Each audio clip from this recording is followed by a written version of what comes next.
when the opportunity came, it was just, I went for it. I was like, if I don't do this now, I'm never going to do this. I'm never going to shy away from my day job. I'm never going to leave that, and I'm going to continue this life. And, you know, who knows where that's going to take me.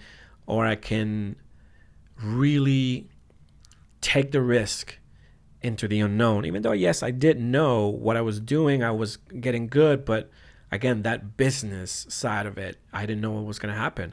Who knows? Maybe I try to do it and no one wants to hire me, you know? Yeah. And it was that risk, but I had to do it. I knew that was the moment I had to do it. Purpose in the Youth. Purpose in the Youth. Purpose in the Youth podcast. Welcome back to the Purpose in the Youth podcast.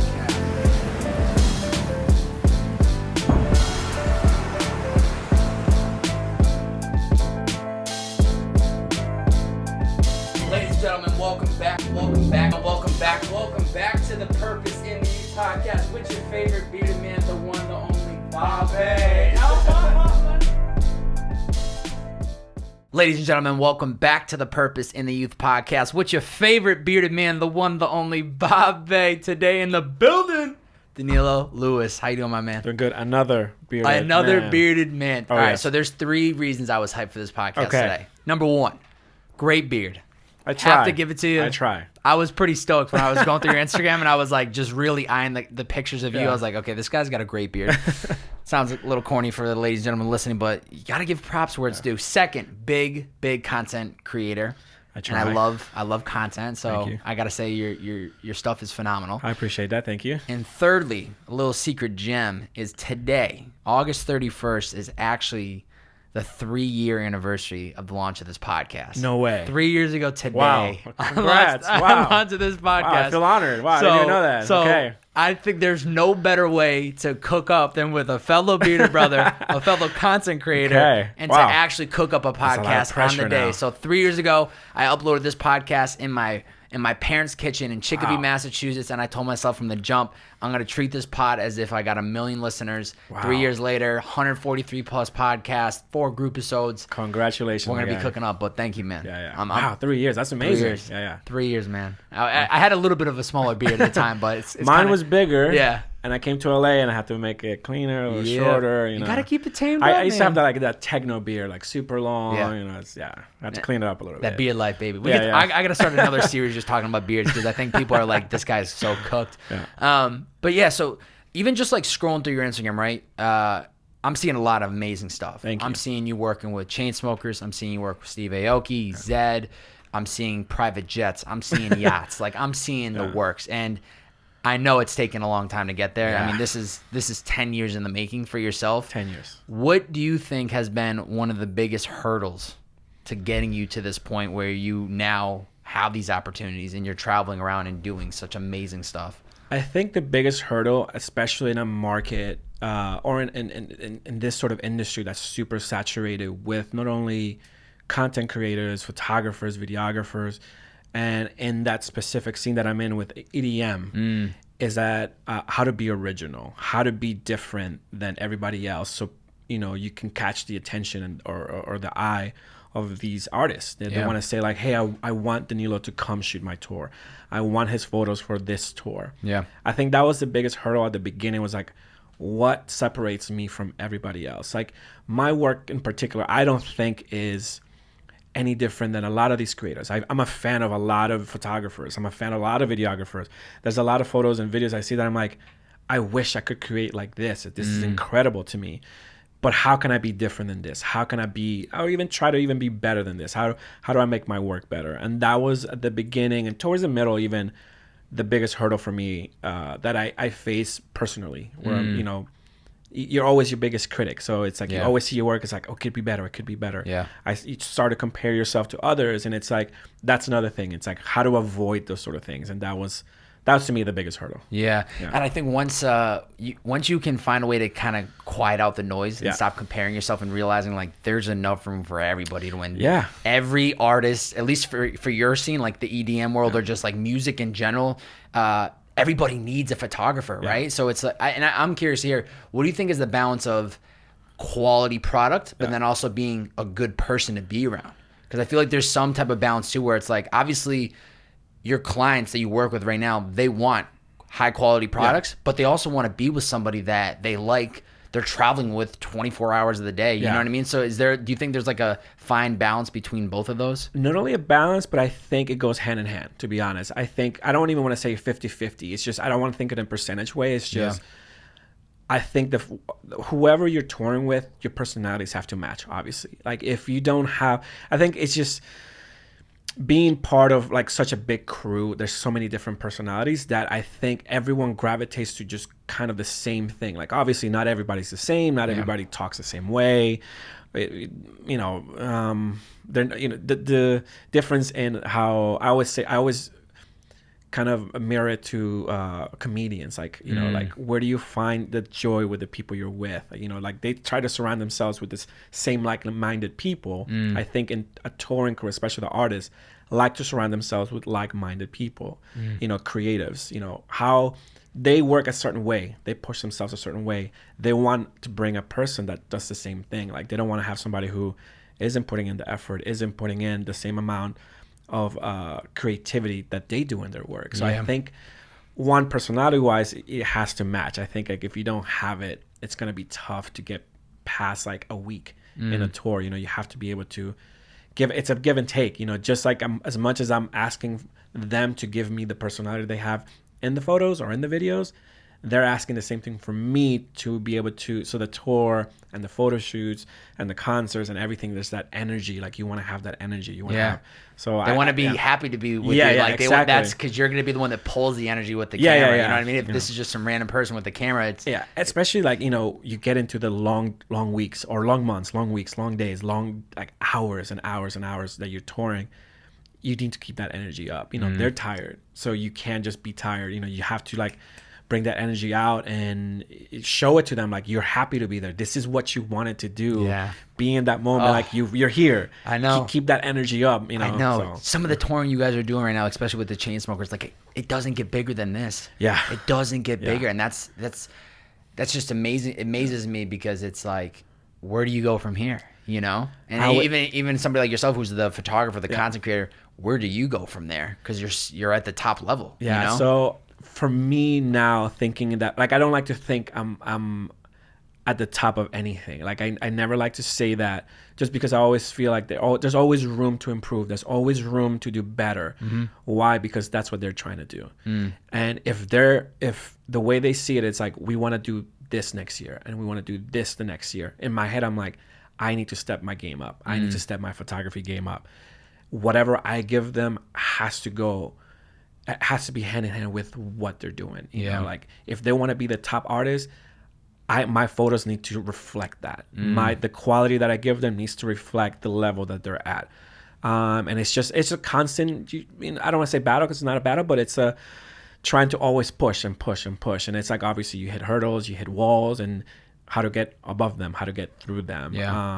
I think the key is it's always a work in progress. You're never just like, you can't be happy with your work. You always have to try to be better. At least for me, I think that's the message I like to tell myself, and it's a message I like to give photographers when they ask me questions like, oh, how do you go from like where you're at now, like what's next? I'm like, I don't know what's next tomorrow, but I know that whatever I did today or whatever I did yesterday, I have to be better than that.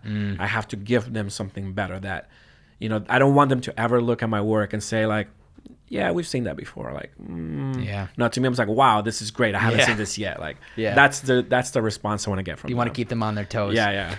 Looking back at childhood, you were, and very interesting, born in Nicaragua, moved to Puerto Rico, and you lived a little bit of time in Antigua, I think it was, in the Caribbean, before landing in Maryland. And you landed in Maryland at the age of 14, so we're talking 3 different spots before landing in Maryland. How does that shape you into who you are? Because that's just a completely different exposure to the world than most people listening who grew up in probably the same hometown. And even in that time period, my parents were very good at, both for my sister and myself, showing us the world. They understood that it was better for us to really experience different cultures, different countries, different nationalities, everything, because that's how they were brought up. Both my parents are mixed races, so me coming into it as I'm a mix of a bunch of mixes. I was gonna say, what's their? So from my dad, he is Welsh, and my grandfather's Welsh. My grandmother's from Trinidad. From my mom's side, she's native Nicaraguan, and it's like having that mixture of everything. Like, I was able to see everything. And I'm thankful that they were like, whenever they would go on trips, our family vacations weren't to South Florida or anything like that. Like, no Disney World, no Disney or Disneyland. I have yet to go to Disney World or Disneyland. Man. I have never seen it. Like, to them, it was like that wasn't the education they wanted to give my sister and I. They wanted to show us the world. Like, this is the education you need. Like, this is why I went to school in Antigua. It was like, this is a completely different thing. I still remember my dad telling me, we were on vacation on the island of Antigua. Yeah. To me, that was our summer vacation. It's an incredible place. I'm having an amazing, I think, I want to say like 10 years old or 10, 11, something like that. And my dad was like, hey, I need you to take this test at this school. It's no big deal, just to see where you're at for the next year. I'm like, great, not a big deal. I'll ace this. I go in there. I'm like, well, Juan, you don't want to take a test during vacation. Yeah, but nobody wants to do that. But I'm like, not going to argue it, right? Yeah. I do it. I'm like, obviously I want to do good and I don't want to fail. And I did good. I got into the school and my dad's like, great, that's your school from now on. Whoa. Yeah, and I was like, so it was like a special prep school or like what? No, yeah, it was a prep all-boys school, Catholic all-boys school. In Antigua. In Antigua, yeah. My dad started a business there, so they had already planned to do all of this. They just hadn't, I think because I was so young, obviously, like, they were very careful with how they maneuvered. Smart. Like, certain things. Like, obviously, my sister's much older. We have a 7-year gap, so okay. So she understood that better. But for Yeah. me, it's like, all right, how do we do this without crushing, like, his dreams of like his friends in Puerto Rico and all this other stuff. And mind you, I spoke maybe 2% English, and this is an all English speaking island. So were you raised speaking Spanish? Speaking Spanish, yeah. Both my parents speak English, but it was like, Nicaragua, Puerto Rico, it's like my main language, 98% was Spanish. So I'm going into a place that I don't speak the language. I have no friends. And I always tell people, they always ask me, how did you learn English? I'm like, I don't remember like how it clicked. I just, in my head, I remember thinking there's 2 outcomes that's going to happen. You either learn English and you make friends, or you learn English or you make friends. That was it. That's it. That was it. And it just, one day, things just made sense. Just being part of that environment, people speaking, and you just had to learn it. Yeah. And the father's an entrepreneur. Yes. I know your mother was a painter. What did your father do? What was the business? He's a business consultant. Oh, okay. That's the easiest way to explain it. Going deep into it, it's just going to be too hard to explain. Yeah, to me. no, I think for me, like, there's times I'm like, I know what he does. I'm like, how do I explain what he does? But yeah, he's a business entrepreneur, business consultant, based around like economics, free trade, things like that.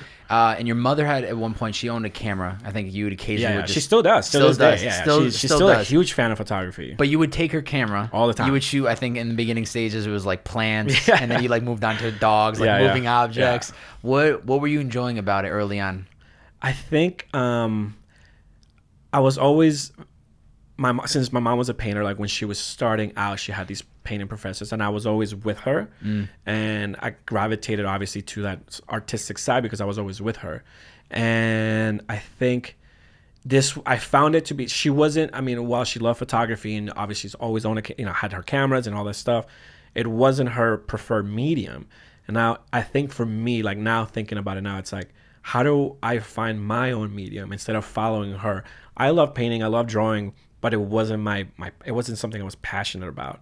I enjoyed it, yes, but I wasn't gonna make it a career. I never thought of that. I didn't even think of photography as a career. I just wanted to start creating things in my own way. And I think it was easier for me to translate it via camera than through a painting. And I just found a lot of joy in like taking a photo, being able to see it right away, being able to tweak it and edit it and try to make it my own. And that's kind of how it morphed into what it is now. Yeah. So it just kind of naturally grew onto you. It wasn't. Yeah. Like I'm a late bloomer to the business of photography. I was always into photography, but never took it as, this is what I could do for a living. Yeah. I had my day job and all that stuff. Oh yeah, we're gonna get into that. Don't you worry. What got you to Maryland then? I'm curious because you go from. So my dad moved his business to Maryland. Yeah. Eventually. This is what part of Maryland? This was Potomac, Maryland. Potomac. Okay. Yeah. Potomac. Is that how you say? Yeah, Potomac. Okay. Yeah. You've seen the show Real Housewives of Potomac. There we go. Makes sense. Yeah. Makes sense. So yeah, we moved to Bethesda, Maryland, which is so Potomac, Maryland, Chevy Chase are the three neighborhoods that kind of surround Washington D.C. And they're all called suburbs of D.C. even though they're not in D.C. They're in the state of Maryland. Gotcha. But yeah, I grew up essentially like 15 minutes over the border from D.C. Went to school there. Yeah. And yeah, my dad just moved his business to D.C. Did you like being in the States after going from those three different locations? I was trying to remember. A big culture shock? I don't think so. Just because we would come to. I saw the change coming. I saw the move coming. Like my dad had moved his business before we moved, and he had already been spending time in Maryland. And it was like we would come visit. You knew it was coming. Yeah, I knew it was coming. I was getting a little older now. I could understand. It wasn't like, all right, this is coming. Just gonna be another adjustment. It just was what it was. Yeah. So I think there was a little excitement to go there and experience something new. Obviously, it was like heading into high school, which like, you get that 14, excitement. that's like that's a huge transition. And I was right? coming from an all boys school into a public mixed school, so that teenage excitement was also there. I was like, yeah, I'll go there. Let's make this change. Yeah. Let's make this change. Yeah. What was the inspiration? You ended up going to University of Maryland, College Park. Yeah.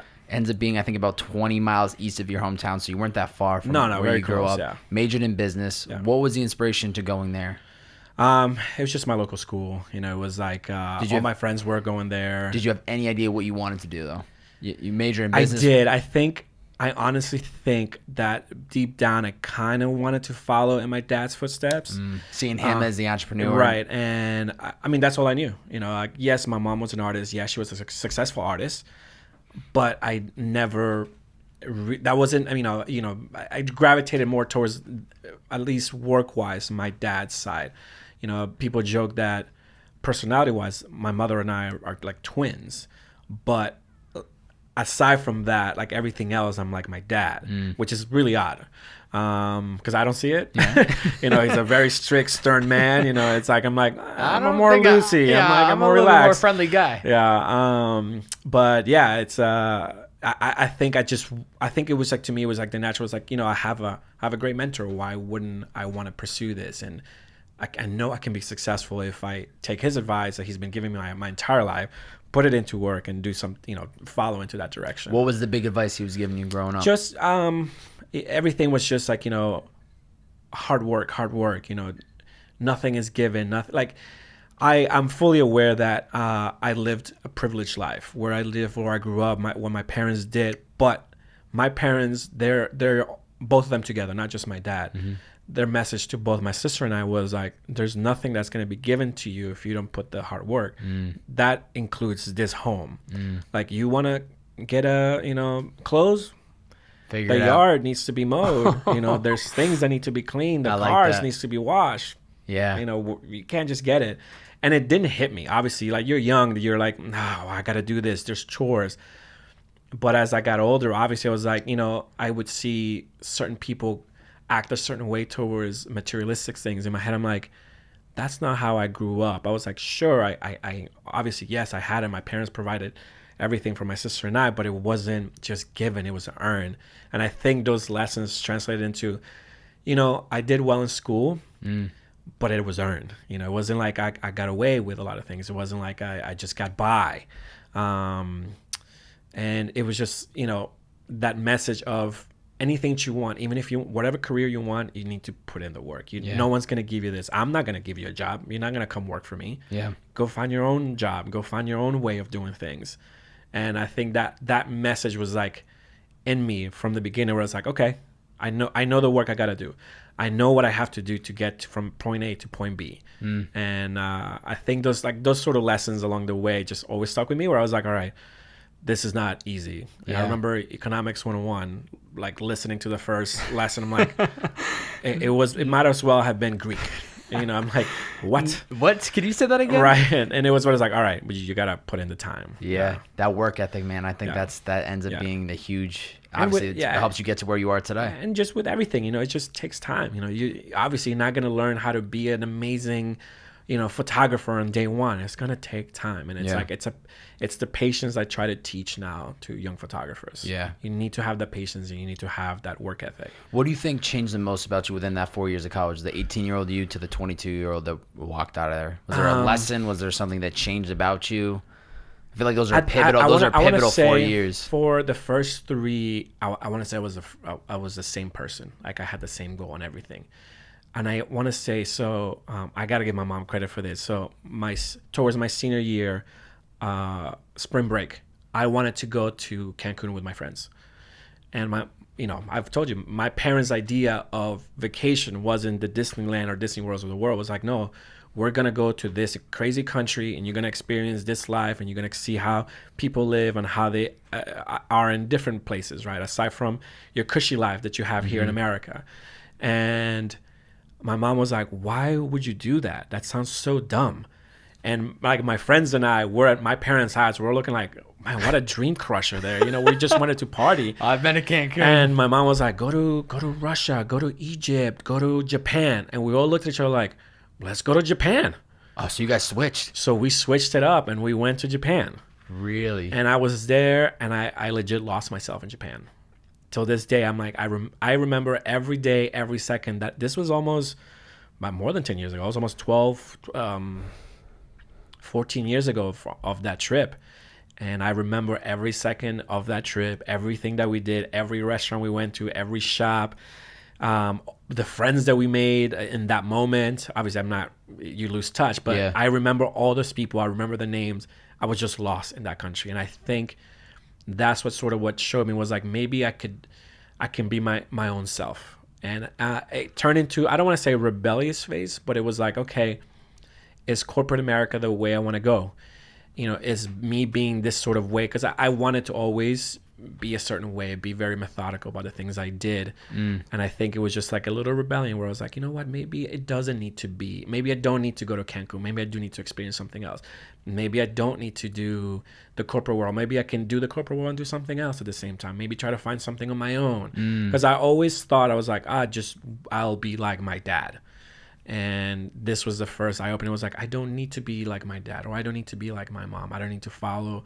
I can start something on my own. Yeah. From seeing how the Japanese culture was, which it's a very strict culture, and especially like 14 years ago, where the youth movement wasn't what it is now. Like now, you go to Japan, it's run by the youth. Whether it's fashion, food, everything. It's about, I want to say, based around the youth culture. They're the ones who are the movers and the shakers, just like anywhere else now. Yeah. But back then, it's like you saw how dominated Japan was by that older culture, and walking through the streets of Harajuku, they were the rebellious youth in that street, where it's like they were wearing the crazy outfits.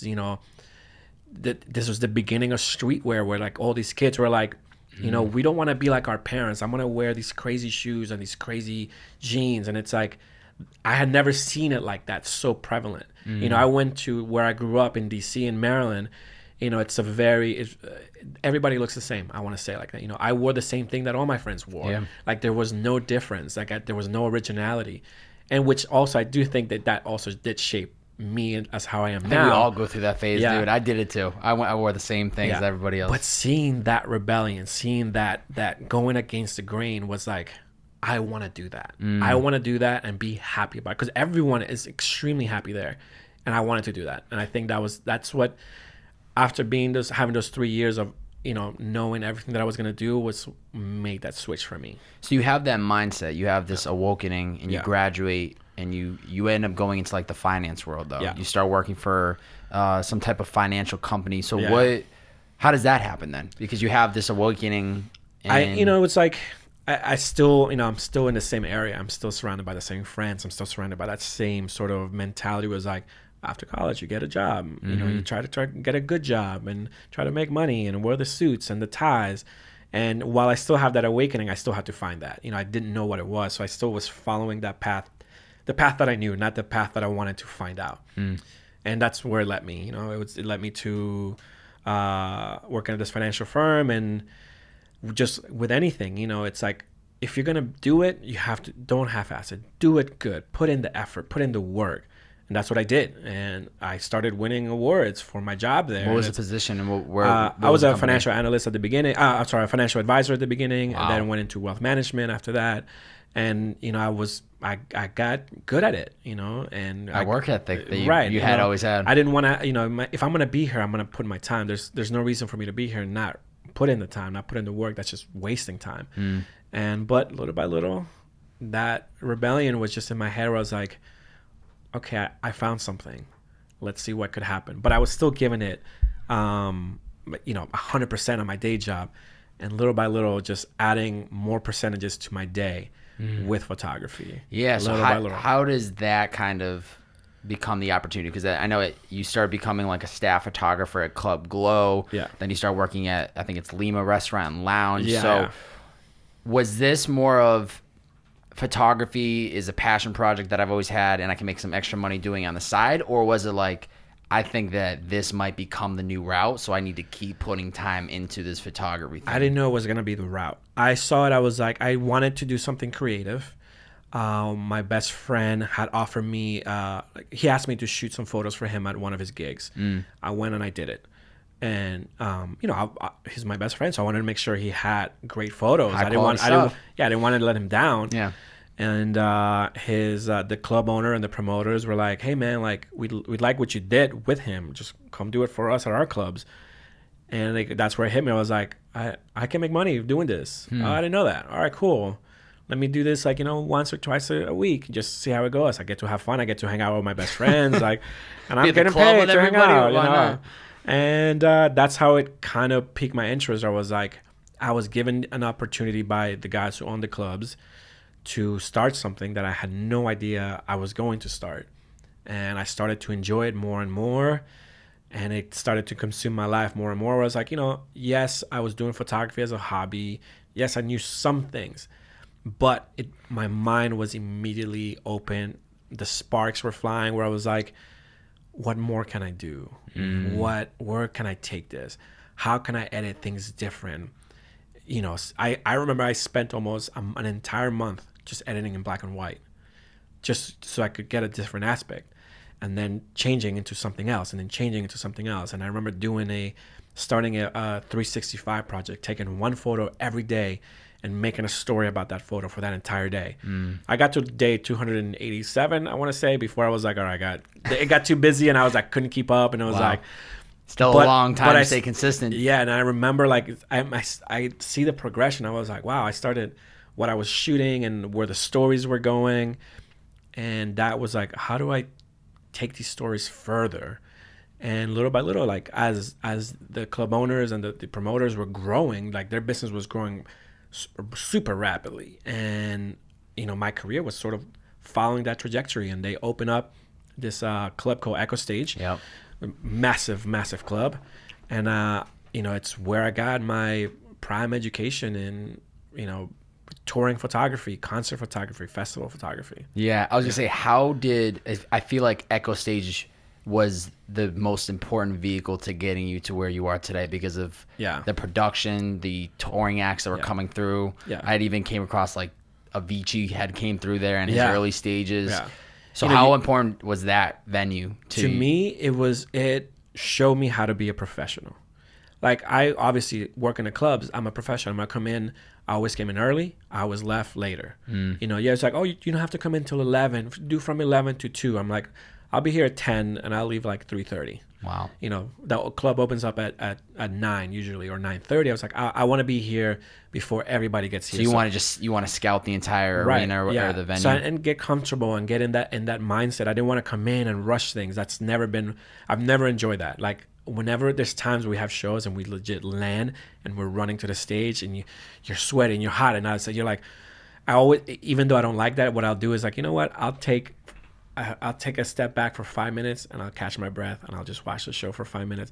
Yes, you know what, I missed 5 minutes of the show of photos that I should have been taking photos, but it's doing me more of a service to make sure that the rest of the show goes as planned than me being flustered and frustrated where I'm like, I'm rushing, I missed this. And it's like, no, like, let me just slow it down. And this is why, to me, I like to be here earlier than later. I never like to be late. That's one of my biggest pet peeves, is just being late. It drives me crazy. Yeah. And well, like I said, like while I was a professional in that matter, I never saw I wasn't experiencing what it really takes to be a professional in this business. I started seeing the photographers that would come in with these artists, what they were doing. I started to see the tour managers that would come in, all the things they had to do.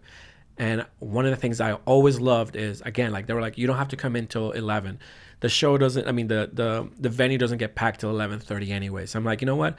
I'm going to be here at 8 because sound check is at 8. I want to see what sound check is, what they're doing through sound check. I want to see the VJs and the lighting directors, how they're preparing, because I want to see what the show is going to, because they're going through the visuals. Yeah. And I'm like, I want to know when those visuals come. I want to know what songs are being played with what visuals, with what lighting, with if there's lasers during a specific part of the show. Like, I want to know that ahead of time. I wanted to be prepared. And they gave me that opportunity to learn how to really prepare for a tour, for a concert, for a festival. Like, there's so many things happening.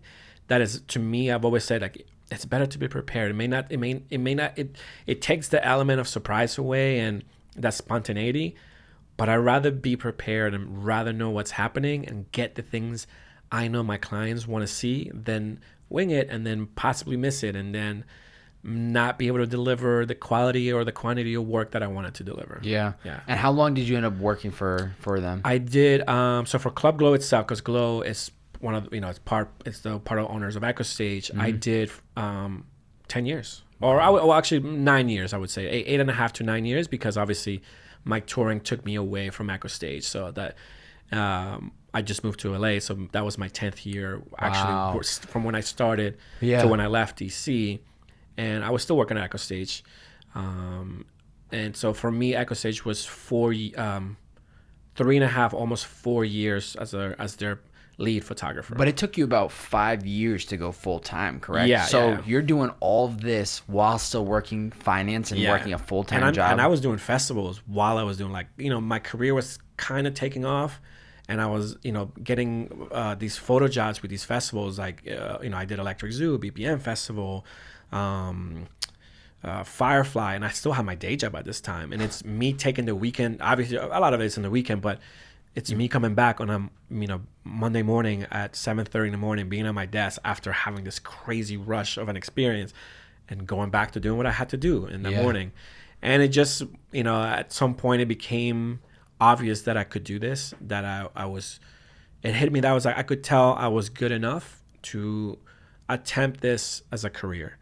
And when the opportunity came, it was just I went for it. I was like, if I don't do this now, I'm never going to do this. I'm never going to shy away from my day job. I'm never going to leave that, and I'm going to continue this life. And, who knows where that's going to take me, or I can really take the risk into the unknown. Even though, yes, I did know what I was doing. I was getting good, but again, that business side of it, I didn't know what was going to happen. Who knows? Maybe I try to do it and no one wants to hire me, Yeah.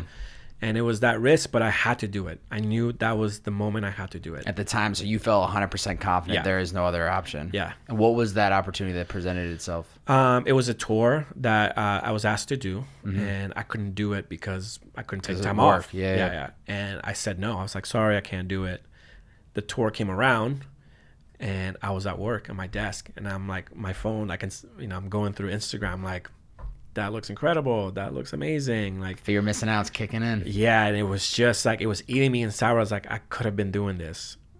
I'm gonna do this. I don't want to say no again. I don't ever want to tell a client that I can't do something. And that was that moment. I think a week later, I left my job. Yeah. A week later. Yeah. I mean, it definitely paid out as we keep moving along this. It was an interesting first 6 months, though. Yeah. That was interesting. When I was doing some of the research, like we were talking, you had just mentioned, like, you went through like the festival circuit. You have done Hangout Music Festival, Firefly, Electric Zoo, Mysteryland, Country Flow Festival. But there was a quote I had heard in a recent interview you had done, and it said, if you ever have the chance to shake hands with someone backstage, do it. Yes. How important was that mindset to be willing to go introduce yourself to somebody? Because sometimes we hold back from doing it. I'm somebody that's confident. When I see somebody, I'm like, oh, I'm going to go say hello to this person. I just got to wait for the right time. I don't want to just like push the crowd out of the way. Right. But what was giving you the confidence to say, I'm going to make sure I at least shake hands and get my face known? I wanted people to know my name. And I realized my dad always said this. It was like, out of sight, out of mind. You know, if you're not there, how would they remember you? You know, you have to be in the moment. You have to be present. And I saw that I was getting those opportunities to be in so many different places throughout the year, seeing the exact same people all the time, that I was like, it's important for my job for these people to know me. Because obviously a lot of these artists have so much production that stages get closed down, pits get closed, like you can't shoot the show, you can't shoot the artist, you know, et cetera, et cetera, et cetera. And in my head I was like, but if they know me, they know my name, they know my work, they know my professionalism, when I come in, even if the stage is closed, they're gonna be like, it's okay, we know Danilo, we know he's a professional, we know what we're gonna get from him. Let's open up the stage for him. And not only that, but it's like, I didn't have clients. I didn't have a Rolodex of clients. How am I going to get these clients? There was only one way. I'm already here at this festival. Why wouldn't I meet the 80 artists, managers, agents, PR people that are working for these artists? Like, the odds of me getting work, it's augmented by the amount of artists that are there, that it was obvious that this is what I needed to do. So you know it's better to approach the artist managers or the talent like agents versus the actual artists? No, or anybody. To me, even if it's just the best friend. If you see a guy that's like hanging with him and that's his boy, go meet him. Even if that's your connection. You know why? Sometimes those friends can be your biggest fans. And you never know. And they're going to push for you. Just any friendship that you can start backstage with anybody, even if, to me, honestly, security guards. Yeah. Like, that's your best friend. Sometimes they can be your best friend. Sometimes your worst enemy. So it's better to have them on your side.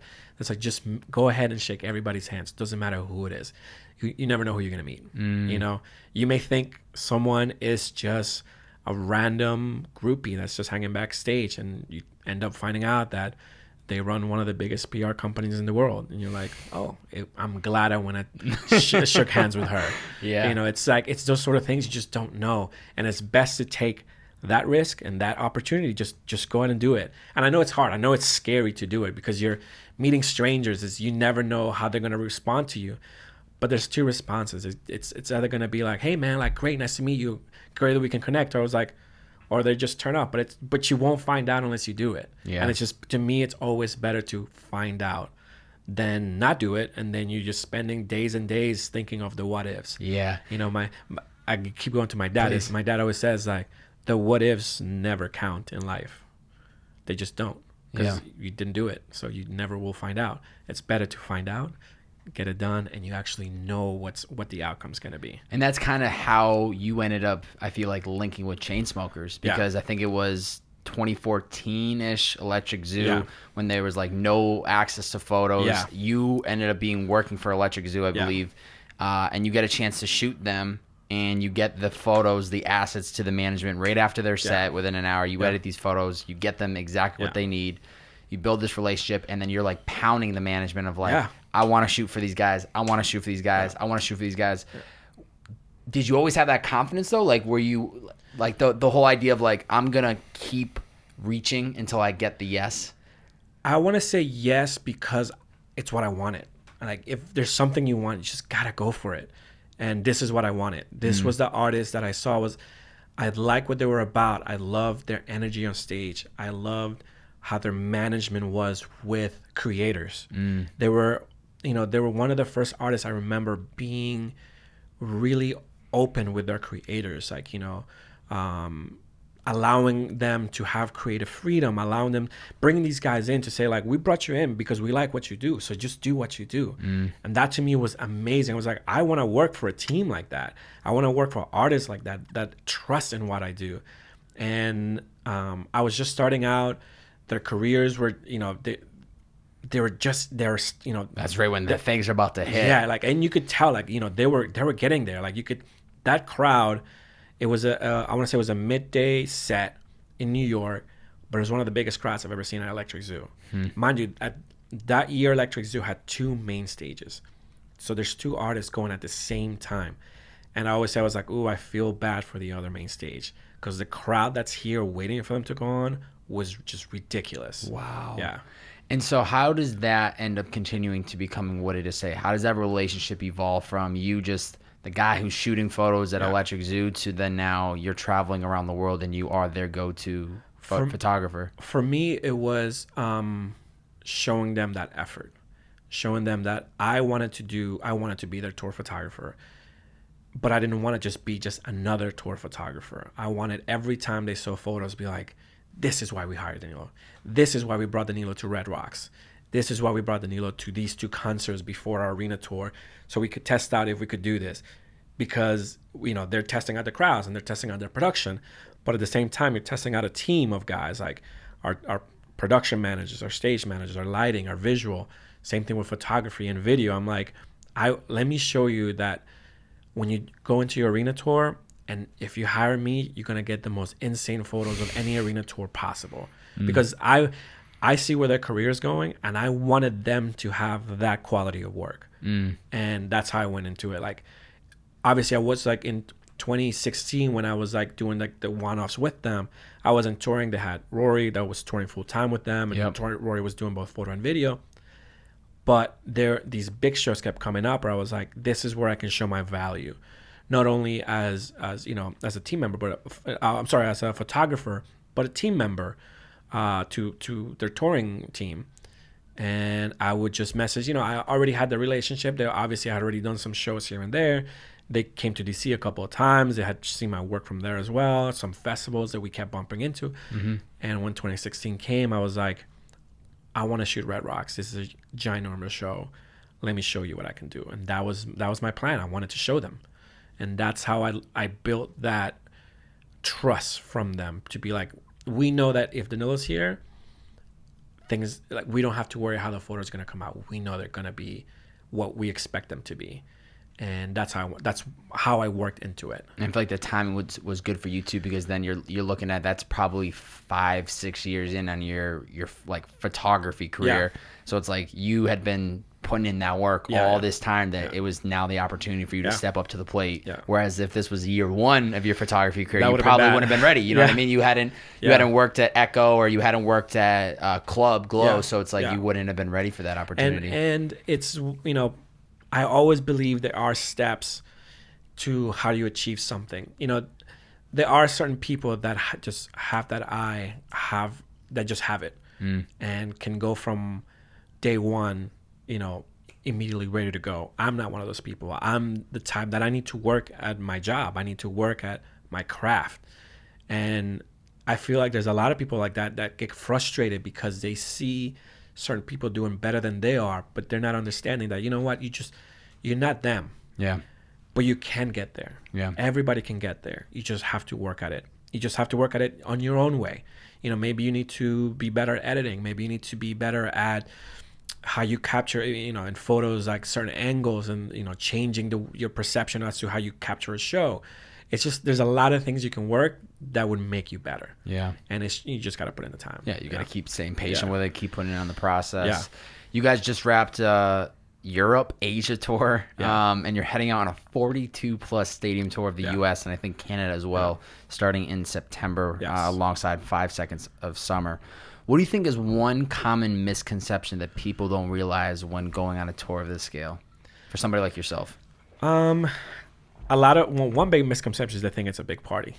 They think that we are partying every night. Like, this is the craziest. To the sun rises. Right. And it's like, no, I'm in bed by 11:30. I'm in my bunk after editing, in bed, and head into the next city, and then we do it all over again. And it's like the one of the good things about touring is the consistency of it. It's, you wake up, because the schedule's laid out, right? Schedule's laid out. You wake up, you have breakfast. In the afternoon, you work out, and then there's a little downtime. You know, obviously, the entire time the crew is building the stage. Like, it takes almost an entire day to build those stages. And, you know, you start doing your things. Like, you start shooting lifestyle photos. You start doing little things. Like, you hang out, you know. But the artists, they also have their schedule. You know, Drew has his vocal lessons. Alex has his piano lessons every single day. You know, there's the they're Skyping these calls too, or meet and greets, radio interviews every day. there's a meet and greet every day. There's radio interviews every day. There's like all these things that they need to do, and it's so organized that you just follow the schedule every day.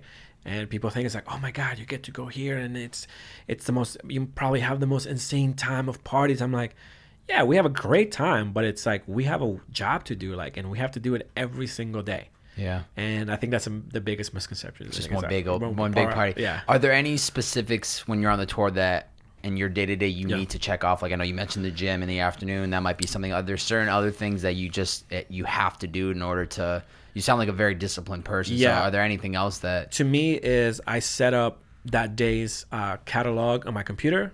For Lightroom, I go in there. It's today we're in Wyoming, whatever, or Miami, and it's like the Miami folder. And I always line up because I show with multiple cameras. Every card has a name on my folder: card 1, card 2, card 3, card 4, and it's like I have everything ready. So at the end of the day, when I go in there, I'm just inserting cards into one folder, inserting card into another.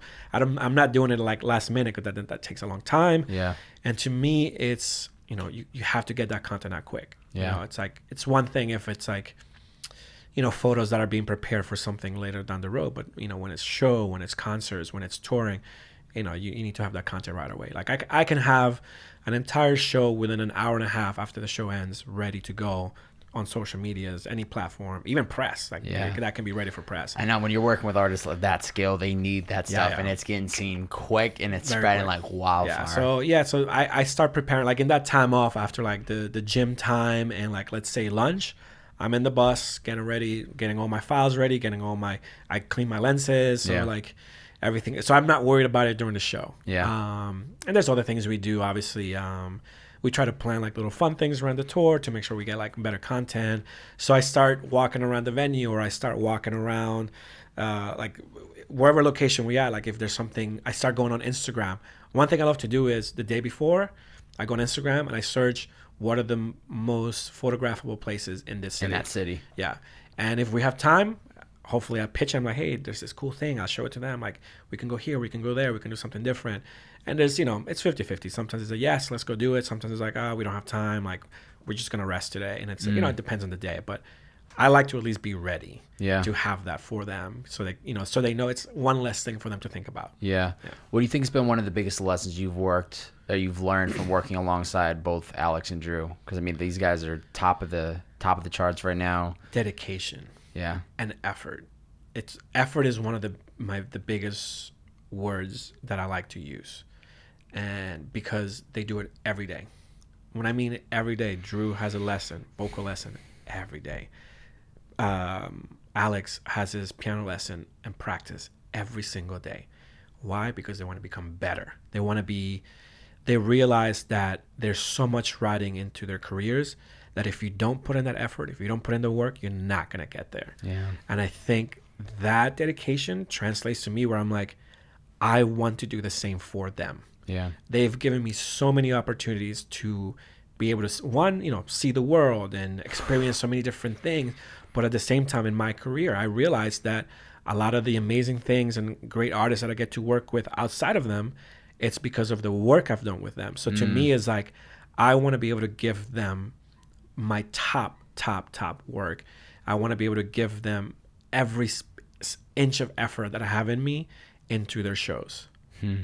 And is working with them, is that how you got connected to ZEDD? Yeah. Florida Georgia Line, Steve Aoki. All of that. Yeah, all of that. And with Steve Aoki, like I've met them before at Echo Stage. Like the relationship I had with his tour manager came from Echo Stage. ZEDD as well. But obviously the more they see me with Drew and Alex, the more they make that connection. Was like, this is a professional touring guy. We can plug him in here. We can plug him there. And I'm going to come in and do exactly what they expect me to do. Like, man, that's crazy. I mean, you're talking like some of the biggest artists within that space. Like, you know what I mean? Like, you're their go-to guy, and to see some of the content that's being produced, that's like, woo, it's been very rewarding. Yeah, that's crazy. And two, like, I also feel like it's interesting too to even go into the route of Florida Georgia Line, because that's a completely different field of music, and it's not just I don't want to call EDM, but like that house music. I don't know what you would put. I would put in like dance music, and to me it was like, Drew and Alex are going into that. Obviously, they've morphed into that pop act. Yes, they're very true. Like their shows are still crazy, where it's like you still have that huge element of dance music, their production as well. But these, I always joke with them. It's like, you're a pop artist now. Like, we're going to make you look like that. We're not going to make you look like a DJ anymore. Like, to me, as I'm growing my photography, as I'm growing with like different looks that I'm trying to do, I always go up to them. I'm like, you know what? Today, you need to be like, we need to put out sexy, let's do the sexy photos today. Like, you've been working out, show off the muscles. Like, let's do that. It's like, I try to like, more, give them direction into something more than just dance music. Like, we've all seen the same DJ photos like a million times. Let's do something different. Like, let's paint it different. And when the Florida Georgia Line thing came along, to me, that was an opportunity to learn as well. Like, what can I take away from this tour that I can bring to my other work? And obviously that opportunity came because of Chainsmokers. They had done a song together, so their team was aware of what, who I was. And one day I ran into their creative director in Vegas, and it was like, hey, you're Danilo. I know what you do. I love what you do. I was like, thank you. I didn't know who he was at that moment. And then he told me, I was like, wait, I know exactly who you are. Wow. Here's my email. Hit me up. I literally, it's like, in that moment, I was like, I hate giving business cards out. Yeah. My phone is my business card. You put your email on my phone right now. Send yourself an email right now. Yeah. So that to me is what I do. Yeah, right now. And I have it. It's already there.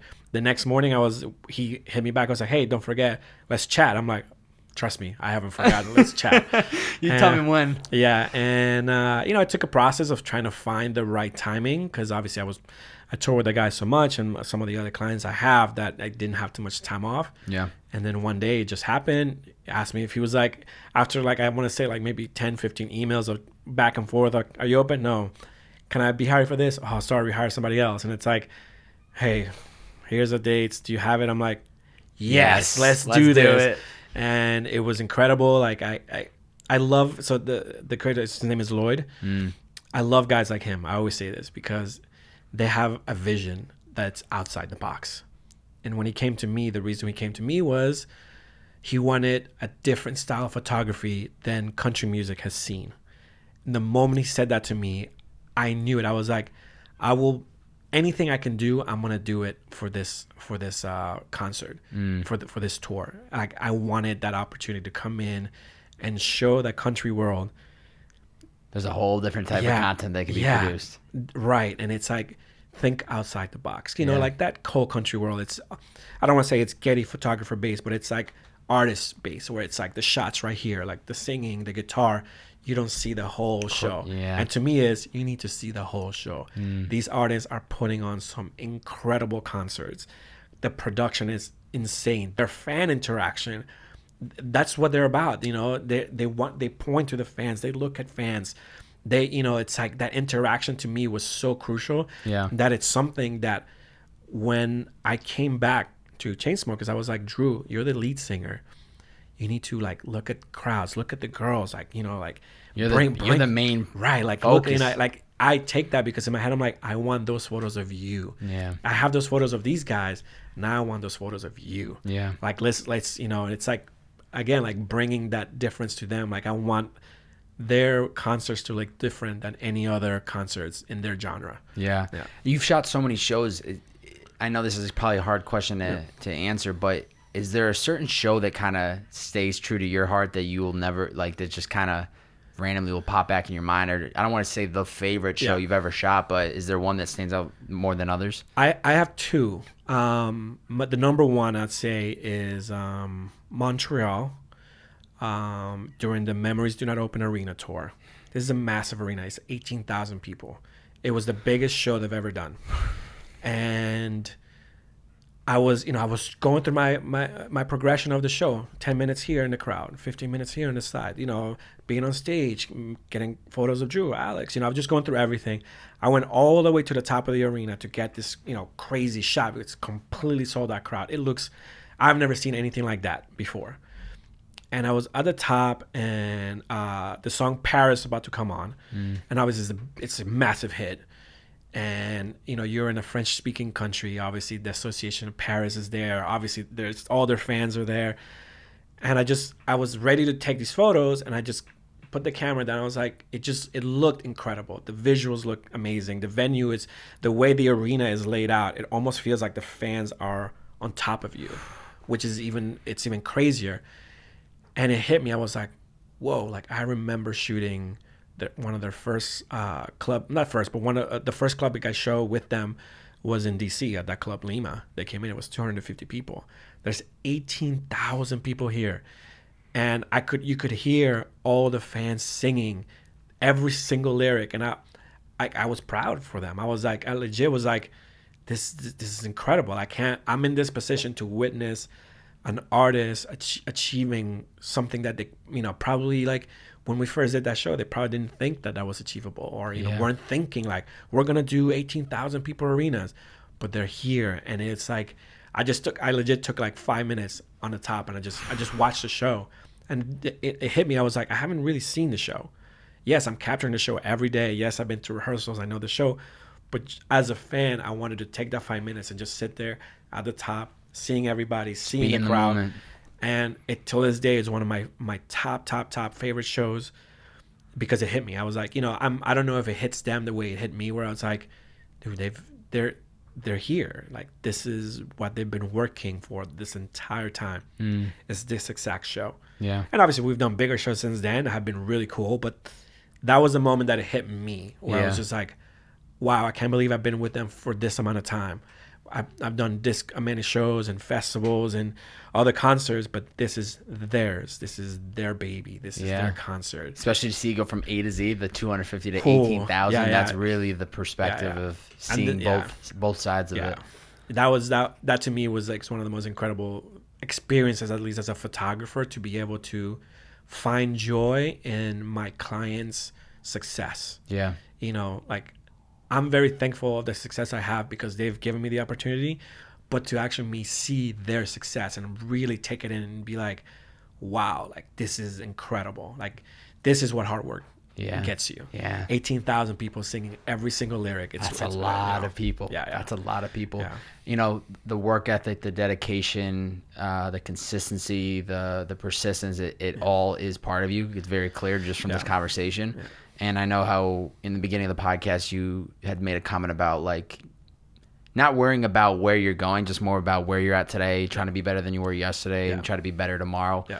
But is there anything that kind of jumps to mind when you think about the future of you as a photographer, like anything that you would like to accomplish or something you would like to do? Yes, and I'm a firm believer in speak everything into existence. That's why I love doing it, because I want to cut this clip in, and a year from now, 2 years from now, when you do the thing, and I'm like, I caught it. And before I was like, just keep everything tight, and don't say anything, and I'm like, no, you know what? I'm proud of what I've done. This is what I want to do. And just like when I was doing the festival circuit, before I started, I was like, you could definitely tell festivals is where it was at. There were so many happening. That's what I'm going to do. That's where I'm going to concentrate on. This is the kind of work I want to do. I want to do the best I can. And I did that. As I was in that circuit, I could tell touring was becoming bigger and bigger. Artists were designing their own stages. They were bringing their own stages and their own production to a lot of these shows. You could tell that that's where the business was going to go. And that's what I wanted to do. And that's where I took it with Drew and Alex. Now, I moved to California, to LA, for a specific reason, obviously. I wanted to be closer to them. I wanted to do more things with them. But it's because I want to take on a more creative direction role, which I already kind of do on tour, because I'm responsible for how these photos look. I'm responsible for making sure the content is fresh and new, and we're not doing the same tiring photo over and over and over again. And I've gotten a taste of like what a creative director can do for an artist. I've translated what I do for Drew and Alex into other artists, some smaller bands, some less known DJs and artists, where I'm like, they're having a hard time getting that content out. And I'm like, let me do it. Let me worry about that. Let me figure out your looks. Let me figure out the locations. Let me figure out all this stuff.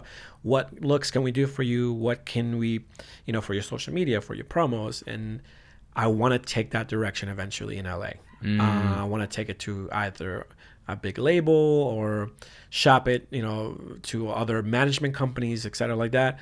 And obviously, I would love to eventually do it for Drew and Alex, for their for their brand. Yeah. You know, like any artist, they have their own label. They're just starting out. They're doing their thing. At some point, they're gonna have a big roster of artists under their label. Mm-hmm. Let me come in and be the creative director for your label.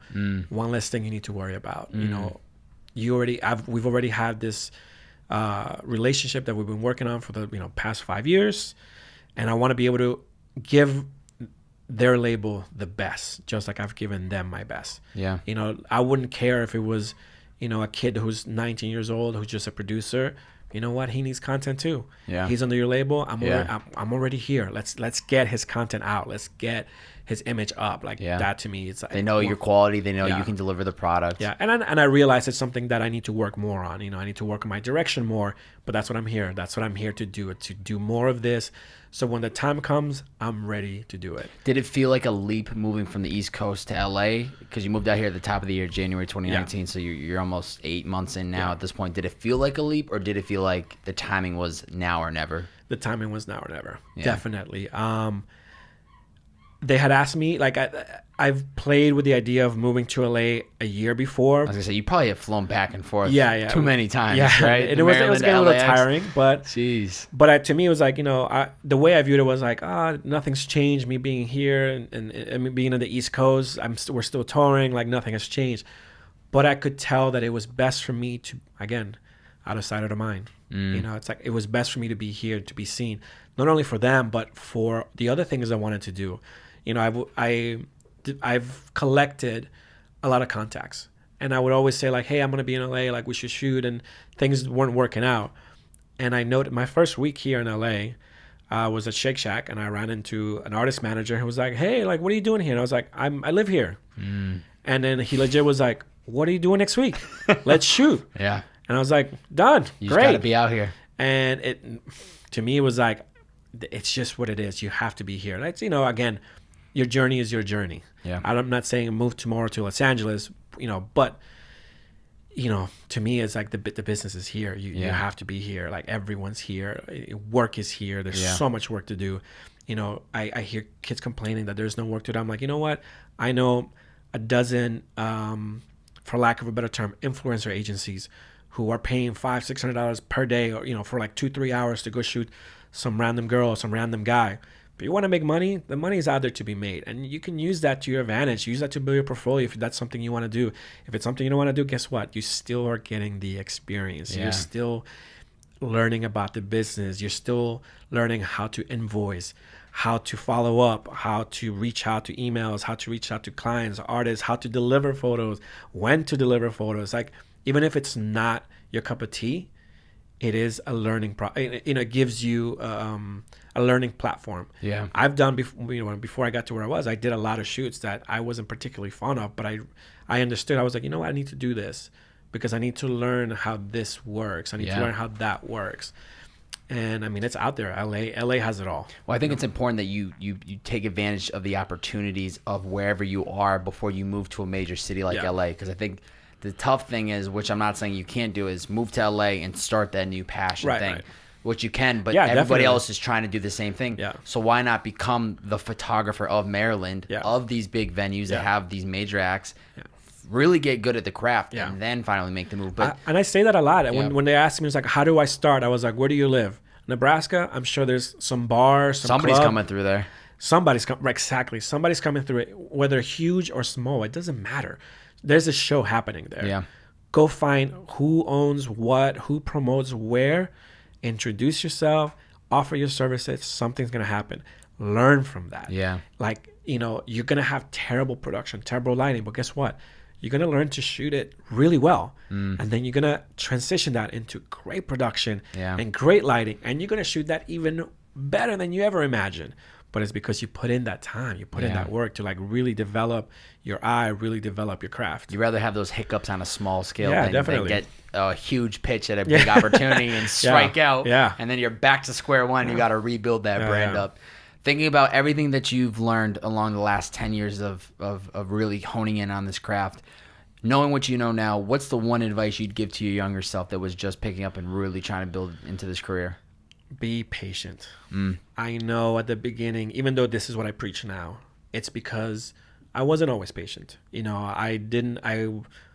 obviously looked at other people and was like, why am I not there? Why is my work not being looked at? You know, I didn't understand it. There was a lot of moments that I didn't understand why my career wasn't where it was. And little by little, I just had to be like, okay, let's go back. Let's just concentrate on this right now.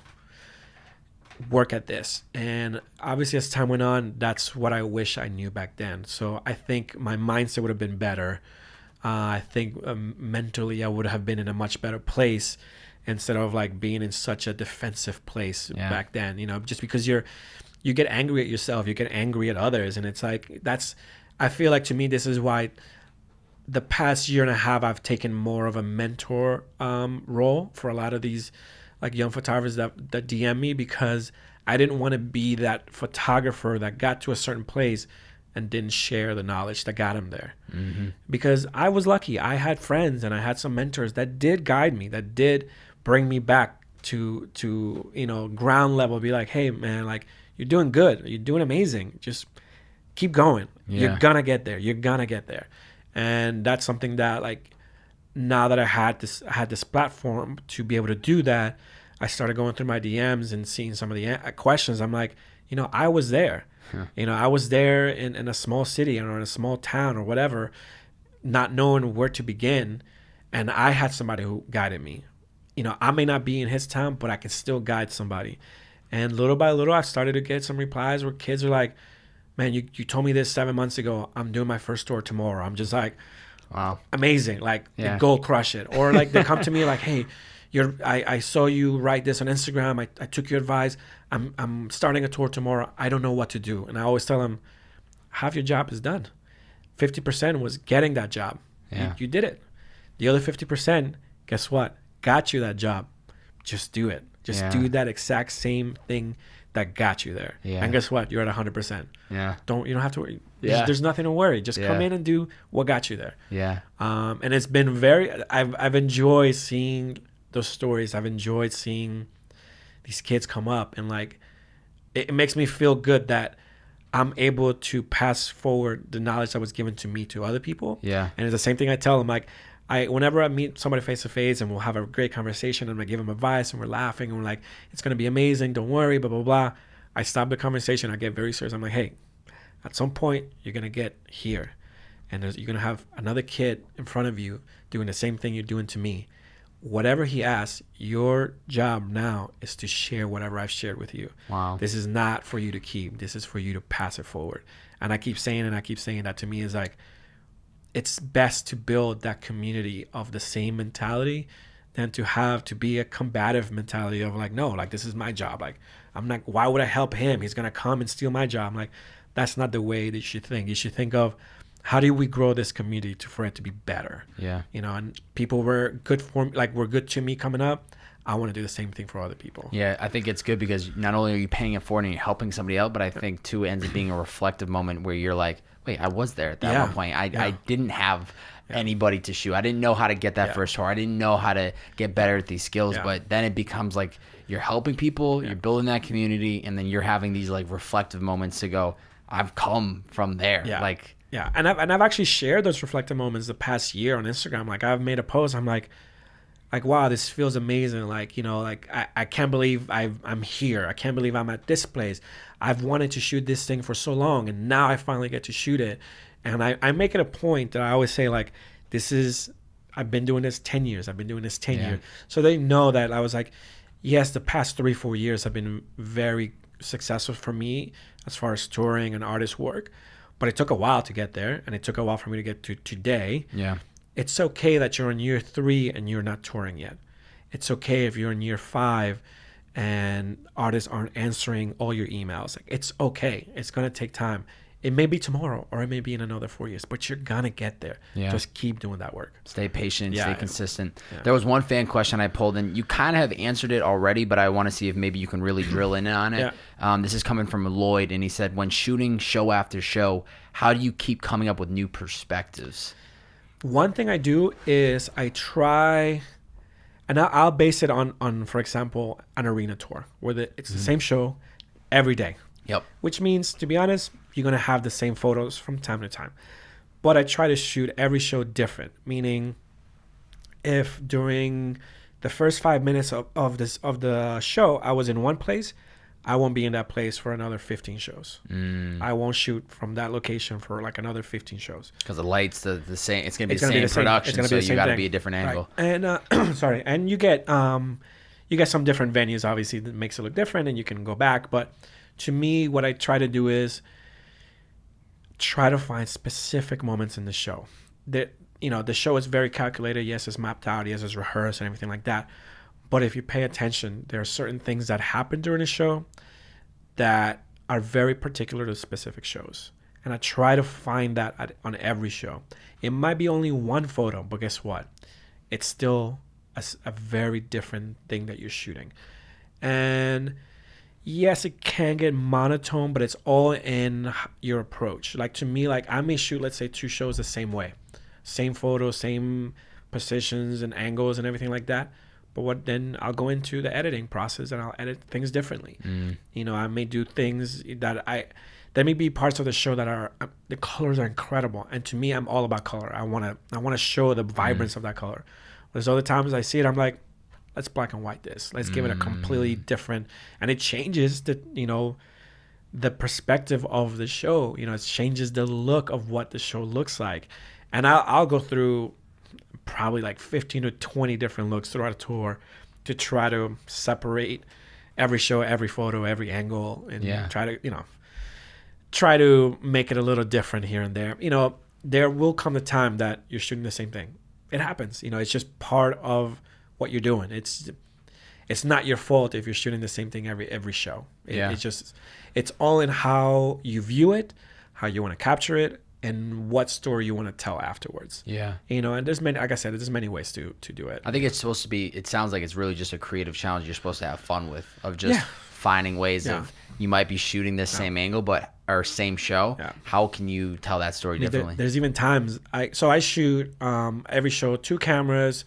Double wheel there, huh? Yeah, double wheel. One lens and one always with 7200, and the other one I'm switching between 4 or 5 different lenses. And there'll be a time where I'm like, I'm gonna do one camera, and then I'm gonna shoot the entire show with one lens. Whoa, I love that. You know, like just, this is it. Like you said, sometimes it's just have fun with it. Yeah. It may seem challenging, but enjoy the fun of that challenge. I even used to do I would tell kids, like, go do a 1 lens challenge. Go out and shoot something with just 1 lens, and go out and see what happens. Yeah, you may like it, you may not like it, but guess what? You're gonna learn from it. Yeah, I think we sometimes overthink that. We think that we have to have the perfect lens, the perfect camera body. And it's not that. It's the message below it. You know what I mean? It's the one big example I've had this year was I took my most liked photo has over, I mind you, I have, I don't know, 4,000 followers on Instagram. My most liked photo is 2,300 likes. Whoa. It has 4,000 comments, and it's a selfie. Whoa. But what's the message? Why did this selfie do so well? Because Gary V's in it. And because the story of it is me saying, if Gary Vee gets tagged X amount of times, he'll jump on a podcast with me. Yeah. But the photo is literally the reverse of an iPhone. And that was the trigger to me of like, there's really this crazy formula in the content world of like, yes, quality matters. Yes, the message matters. All these things add up, but it's not always about having the best gear. It's just about what is the story beneath that image or that thing you're creating or the why. And so that blew my mind. I was like, that literally was on a selfie. That was a selfie on my iPhone. You know what I mean? I think the message, like you said, is very important. Yeah. Like that message sometimes get lost. I feel like people are like, you know, social media can be tiring sometimes. You know, like you're seeing the same thing over and over and over and over again from the same people over and over again. But the good ones change the message. The good ones really give an important message aside from it just being a pretty photo. Yeah. And that's something I've taken into now. Like, I've seen it from other creators. I'm like, that's a really good way to do it. Like before, I only used to post one photo and say like, hey, thank you, Los Angeles. That was a great show. Like, you guys rocked. That's not really a story. There's nothing going on. Now I've decided to start adding like a gallery of photos per post. Like I'll post 5, 6, even sometimes 10 photos, and I'll say like, this was incredible, this show and this photo was for that. You're giving details. You're painting that picture for the people that maybe weren't actually there. And I've seen people engage more and more with it, where I'm like, I'm going to keep doing this. Like, I'm enjoying telling the story. I'm enjoying explaining these things. Yeah. People care. Sometimes we second guess ourselves thinking like, if I take the time to write this caption, nobody's actually going to care to read it. Right. They just want to see the photo. But I think people they love reading and engaging and really feeling like they want to relate. Yeah. They especially from an artist's perspective, their fans, you're an extension of their favorite artist.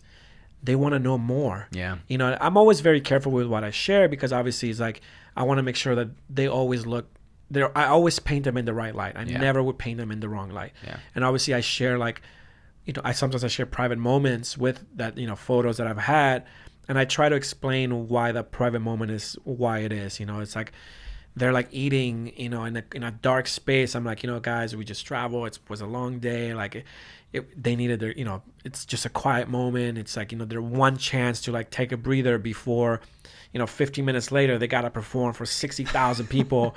And it's like, I try to always show their fans, like, they go through a lot. But look how happy they still are. Yeah. Like I posted a photo recently where they're on their phones and they're both like hysterically laughing, looking at the phone. I think they were looking at memes or something, or videos. And I was like, doesn't matter how many phone calls, emails, texts, radio meets, meet and greets. I explained everything. I was like, they, zero sleep. We haven't slept in like 4 days. Look how big their smiles are. Translate that into your life. Yeah. Whatever you're going through, try to find some joy in it. Yeah. And I try to paint that picture for their fans. Because I trust me, I know like the follower base I have is based on their fans. So I'm very well aware that, what I share should help their fans kind of feel closer to them. Sometimes the boys will share that kind of stuff. Sometimes they won't. And as an extension of them, I kind of was like, you should know this about them. This is a good thing to know, like the work and the process and the happy and the bad, the good, So you're taking the responsibility of sharing those. I try to, not always, but I try to. Yeah. What do you think is your greatest strength? Right now, I think my greatest strength is my knowledge. I've been through a lot. I've done bad. I've done good, and that knowledge that I have now, passing it on has become so rewarding that I feel like having gone through this, like you asked me earlier, like what something that you could teach yourself, your younger self. Like there's so many other things that I was like, I wish I wouldn't have done this way. I wouldn't have done that way. But it was what I needed to go through to get to where I am now. Yeah. And knowing that, like I see some kids doing certain things where I'm like, what, like don't do this. Like I was there. If you feel like you need to, go for it. It will be a lesson learned, but I'm telling you don't need to. Yeah. And I think right now, that's one of the biggest one. And I would say this to me, like I know it's like the biggest, but I have two where I'm like I put them together is effort. Like I said that earlier. That's one of the biggest words for me. It's like I always get a question of, how do I get noticed by artists if there's so many photographers? I was like, you know what? Yes, you don't have, separating your work from everybody else's is hard, because being original is hard nowadays. There's just too many creators for you to be original. Yes, you can be, but it's tough. But there is one way to really separate yourself, is through effort. If the artist sees the effort, you're going to separate yourself from the 10,000 other photographers that are not putting in that effort. Yeah. And that to me is like, I never want to see any of my artists, any of my clients think of, like, look at me as like, oh, he's slacking off. No. I never want, like, that to me, and it's something that I would never want my clients to think of. They want to be like, you know what, Danilo's like, he's sweating. Yeah, like, he's all in on this. You're right. Like he's sweating a lot during an hour and a half. Look how they're sweating. Yeah. You know what I mean? Like the same sweat they have, I want to have that same sweat. Yeah. And that to me are like the two biggest things that I would say are strengths wise. I love that. Yeah. If you wrote a book today, what would you title it? Ooh. Danilo the author. What would he title his book if you wrote a book today? Wow. Oh, that's a tough one. Take everything we've talked about, everything you learned along the way. How do you put that all together into one thing? Okay, I would probably a long title. Probably wouldn't sell because of a long title. I love it. But I would say patiently putting in the effort. That's what I would say. Patiently put in the effort. Yeah. I like that. Yeah. I like that. Yeah. Well, it better be a New York Times bestseller before you know Let's hope. It better be. What's one thing you're most grateful for today? I'm sorry, repeat that. What is one thing you're most grateful for today? My upbringing. Yeah. It was I don't think about it often, but I'm thankful that my parents put me in the situations that they put me in. Yeah. Because I'm able to view the world differently. And I only say that because of obviously in the times we are, it's tough out there. Yeah. And I see a lot of people like, very close-minded people. And to me is like, there is no room for that in this world. And it's to me is like seeing the opportunities and the chances my parents gave me to see the world and experience so much that I translate that to everything. Yeah. Everything I do. And I'm grateful for that because I'm able to, put things that I learned when I was 8 years old or 14 or whatever into what I do now, where I'm just like, I learned from this or I learned from that. I met this kind of people and, being grateful for the things you have and being grateful for the journey you're going through. And like I said, I've done, I've had my bad moments and I've had my amazing moments, but it's all ties in together by how I, my upbringing. It paints a picture how you got to where you are. Yeah. You know what I mean? Yeah. And I think, I'm guilty of it too, man. Very similar background of like just having, loving parents, a younger sister, and you don't realize until you get older and you're like, wow, my entire childhood, I couldn't have asked for anything more. Like having that balance of like, you have to work and get things if you want it, but also like you have a house and a roof over your head. So don't ever complain and think that, you don't have it. You just have to go out there and try to find a way to get what you want. Exactly. Which is going to help you when you get older, when you're trying to build the podcast, because nobody's going to hand it to you. So you might as well learn the work ethic while you're young and then use that when you get older. Yeah, I love that story you told at the beginning from your first one till now, like what you were building. In my head, I was like, when you were telling that story, I was like, I'm hyped to do this. Yeah. Like, I love people like you who know what it takes to build something that you just got to go at it. You got to go at it. I'm telling you, man, this was the first, I was telling you before, this was the first creative thing I've ever done in my life.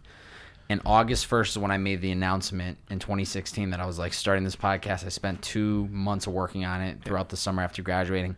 I was passing business cards in my Uber. So I've been driving full time for Uber since then to fund the entire project. But I was driving Uber in Boston. I kid you not. And I was passing these business cards so confident. I'm like, do you listen to podcasts? Yeah. I said, I got a podcast dropping at the end of the month focused on unfolding stories of passionate people. And the best moment was when I went from saying like, this podcast, I'm going to get DJs, I'm going to get artists, I'm going to get entrepreneurs, I'm going to get fashion designers, I'm going to get models, I'm going to get filmmakers.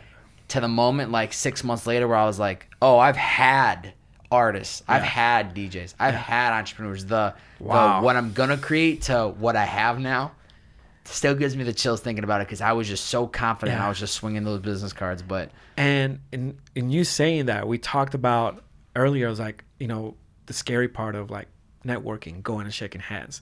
You have to be your own PR, marketing, create. Like you have to do that. No one else is going to do that for you. So go out, hand those business cards. Go out, shake those people. Like you have to do that. I think the whole mindset, which was very clear through your story, so from what we talked about, is like, you just have to realize you have nothing to lose. You have everything to gain. And so the things that you think, like, you go to shake that person's hand and they don't give a shit, that's fine. That wasn't the right person. Go shake the next person's hand. But you know the answer. And not only do you know that answer, is how do you take that no and eventually turn that into a yes? And you're going to work into eventually turning that no. I have, even now in my career now, there's still some clients that have said no to me, but I'm working for that 2020. I'm like, you're not going to say no to me in 2020 because you're going to see what I did in 2019. And I've already, cemented that where I'm like, little by little, I'm like, you should see this. You should see that. And you don't take it personally. No, you can't. Just like you're in a creative world. Everything is subjective. People will like your stuff. Some people won't like your stuff. you got to have that thick skin. You just got to take the blows. It just comes with the territory. Yeah. I got some people hanging on that wall that say no at first, but now they're up on that wall. So it's like, I get more fired up on the nose, or just the time isn't right, because I'm like, that's fine. We're going to let that marinate. Let that relationship grow. You're going to see me crushing life, and then you're going to hit me back up and want to be part of it. Oh, so it's I love that. It's not personal, but when they come through and that pod drops. After this, I'm going out. I'm grabbing my camera. I'm so hyped just talking to you. I'm going to create some fire today. Please. I hope so. That's what I want from this pod, man. I want people to get fucking fired up. I want them to get inspired. Love that. Everything we've talked about today, what do you think your purpose is? Right now, I would say right now my purpose is to show that it can be done. A lot there's a lot of kids out there that, I'm older, and a lot of them think that I'm 35. Yeah, a lot of them think that I'm good. I didn't even know the number, but I'm good, man. You hit it. But it's like they think I'm like 26, and I'm like, oh. That beer got you 26. Let's go with 26. Yeah. 26 looks good on me. Yeah. But I'm like, I'm a little older. Like this took a while. This took time. Like I'm here because I needed to learn patience. I didn't learn it early on, but I needed to learn it.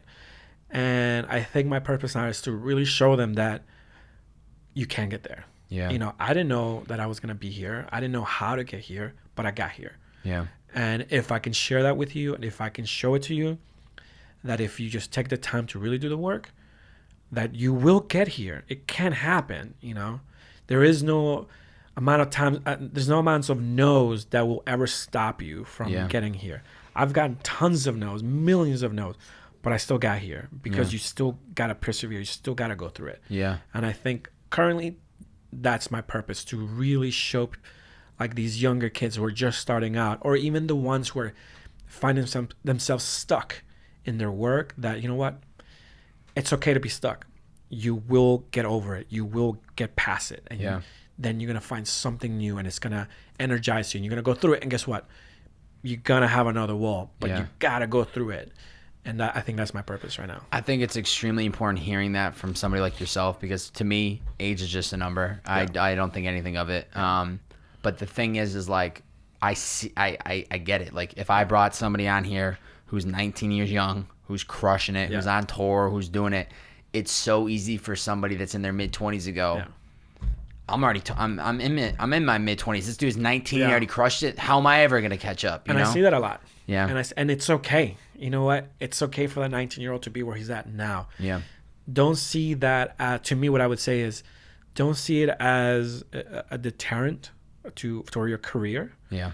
See it as motivation. Yeah. You know what I mean? It was like, if this 19-year-old kid can do it, you at 25 should be able to do it even better. Yeah.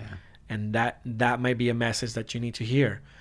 That 19-year-old kid might be the right person you needed to see to light that fire under you. You know what I mean? Like maybe you're too complacent and you're seeing this 19-year-old kid hustling. To me, I always tell people, Jeremiah, his hustle is incredible. Yeah. He's almost... he's 25. He's my age. So he's 10 years younger than me. Yeah. Anytime I'm around him, I get energized. I want to have that energy. I want to have that spirit. He's doing so many things, and he does them the right way. Yeah. We're our age different. We're in two different... I would say even he's way further ahead in his career than I am. Yeah. At a different age. But I see the way he is. I see the way he does his work, his passion for everything he does is 1,000,000% passion. Yeah. To me, I'm like, why wouldn't I be inspired by that? Use that as inspiration. I want my work to reflect that passion. Yeah. And if this kid who's 10 years younger than me can do it, I obviously should try to even attempt a little bit of it. Even 1% of that is going to get you to a next level. Yeah. And whenever I see his name on our tour sheet, I'm like, let's go. This is gonna be a fire trip. I know it. And we have another guy, Spencer Miller. He's 21 years old. This kid creates the most incredible videos I've ever seen. I talk about originality. His stuff is the most original stuff I've seen in a very long time. Yeah. Jeremiah is one of the greatest videographers, cinematographers I've seen.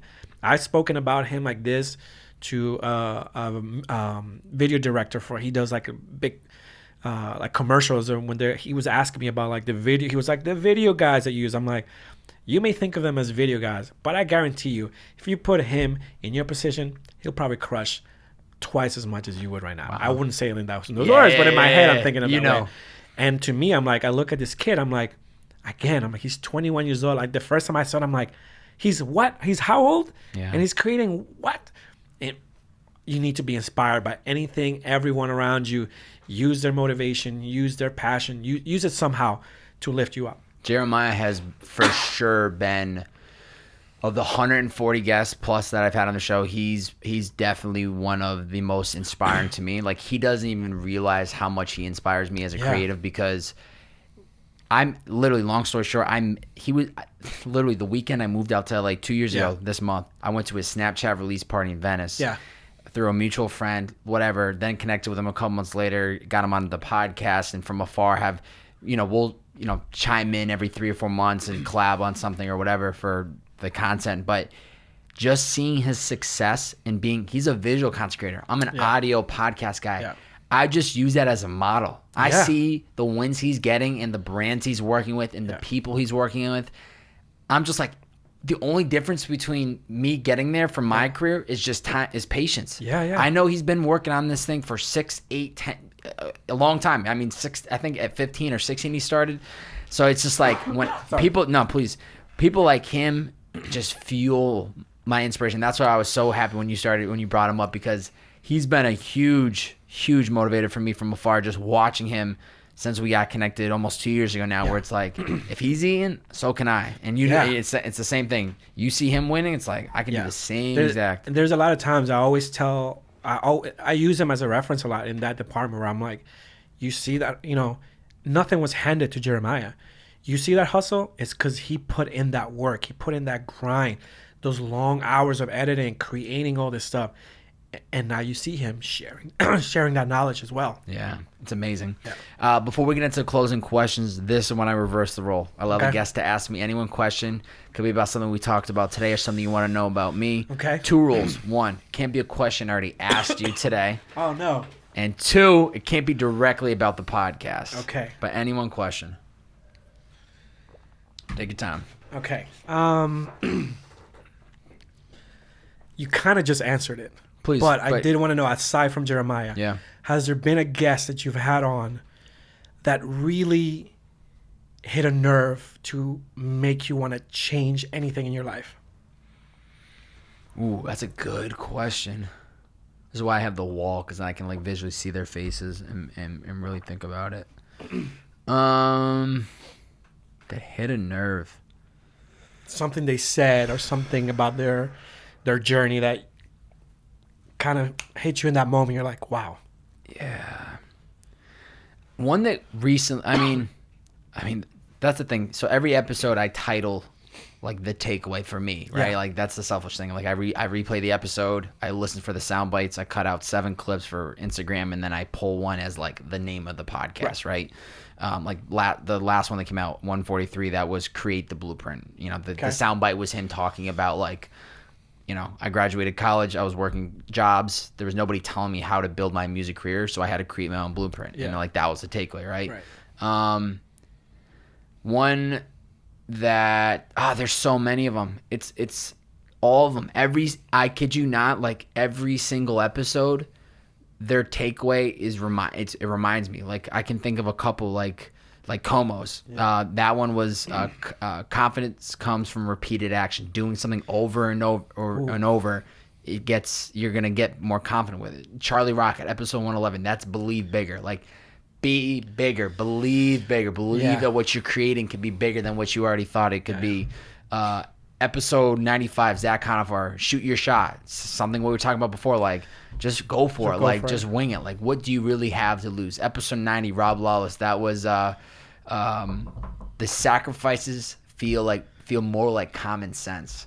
Wow. It shifts from are you not going out to the bars because you have to work and that sucks, or I actually want to stay in and work on this craft and go out and spend money. So it's every single episode, there's a takeaway. That's honestly the best answer you could have done, because it was really incredible for you to say episode 95, this is what happened. Episode 143, this is what happens. Episode 91, this is what I'm like. I would have forgotten after episode 7. Oh, believe me, there's. I mean, I don't remember every single one of them, but that's incredible that you know the number, you know the message. Yeah, that's amazing. Yeah, I mean it's. Yeah, man. I mean it's just. I really try to. My whole thing with this thing from the jump, and that's why it's so special that today's the day. This was the 3 anniversary. Is like. I never wanted anybody to be a part of this and be like, that was a waste of my time. Yeah. Or like, he didn't put any effort into it. Even before the pod, when you made the comment like, damn, you got a lot of branding. It's like, I want this to feel like you're in a professional studio. Like, I laugh and I tell people like, I run this out of my bedroom, the bedroom studio. But I mean, dude, from the jump, I just like, how do I make best of the money that I have and the resources that I have? Okay.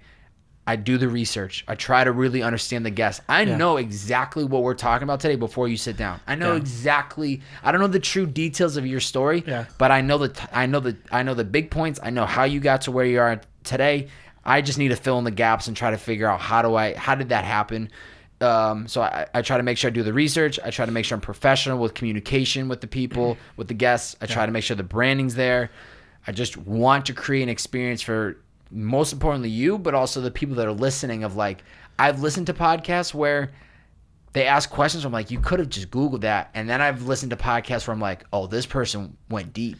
They dug into the trenches to find this, and they're able to craft the conversation. So, yeah, I mean, for me, I saw that in your episode with Jay.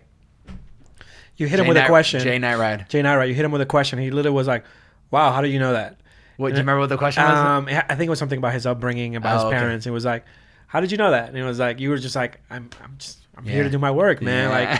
Like, that was awesome. That's the biggest compliment I can get, is either one of those moments in a podcast or where they literally say like, where did you find that? I mean, I hardly ever say what school I went to, and you knew what school I went to. I was like, okay then. I just try, man. Because I know the importance of doing the research, and I know it helps people get more comfortable because they don't have to say it, but in the back of their mind, they're like, oh, this guy did, like, he cared. He took the time to learn. So to me, there's so many. It's just one last one that I would say was really important was 115 Mitchell Mullins. Be authentic, like stay authentic to you. And I think that's something that I stand by, is just authenticity.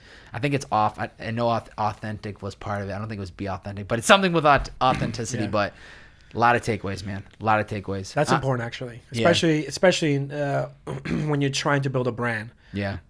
Being authentic. Yeah, that's a really big one. Yeah. That's why I'm the world's favorite bearded man. I wasn't lying in the branding. Closing questions for you. 1, where can people find you on social media? Plug all that up. My name, at Danilo Lewis. Yep. The only one I don't have, which annoys me to this day, is Twitter. Oh, it's come at on. Danilo Lewis. The guy who owns my name refuses to give it to me. Oh, come on. But it's okay. We're still gonna roll with it. Yep. Everything else is just my name. Snapchat, Facebook, everything, website, everything. I'll have it all plugged up. Ladies and gentlemen, make sure you guys and gals head to Danilo's actual Instagram. Drop a bunch of bearded man emojis on his last post. Yes, let's go. He'll think you're complimenting him, but he'll know damn well he came from this podcast. I like that. Before I ask the last question, I want to just say thank you for taking the time to be part of this. Thank you for having me. And thank you for having me on your 3rd year anniversary. I had no idea that was happening. I didn't want to tell you. I was telling Dalton before we fired up, I said, I literally have a balloon that I had that I'll tell you after. But I was like, I'm going to hide it because I don't want him to know that this is the 3-year anniversary. And I wanted to intro the pod and let you know like the vibe and the energy. But awesome. Just aside from that, like everything about you, the confidence, the story of just like understanding the effort and just doing it, and just it sounds like you've just stayed authentic to you. And I think you and the energy that you're now putting out there into the world and like sharing your story like this, and it's beautifully put together. Thank you. And 10 years, man, you fucking damn well deserve to be sitting where you're at and being part of these massive production shows. And it clearly wasn't an overnight success. So thank you for taking the time to tell the story, because this is what this podcast is built on. It's stories like you. And I mean, you're just getting warmed up. You now just moved to LA, and I'm sure there's going to be a lot more content to come. So keep crushing it. Thank you, man. I appreciate that. Absolutely. Last question for you. For somebody that's listening, hasn't found the passion, hasn't found out their true purpose just yet, what's the best 2 to 3 pieces of advice you'd give to them? One,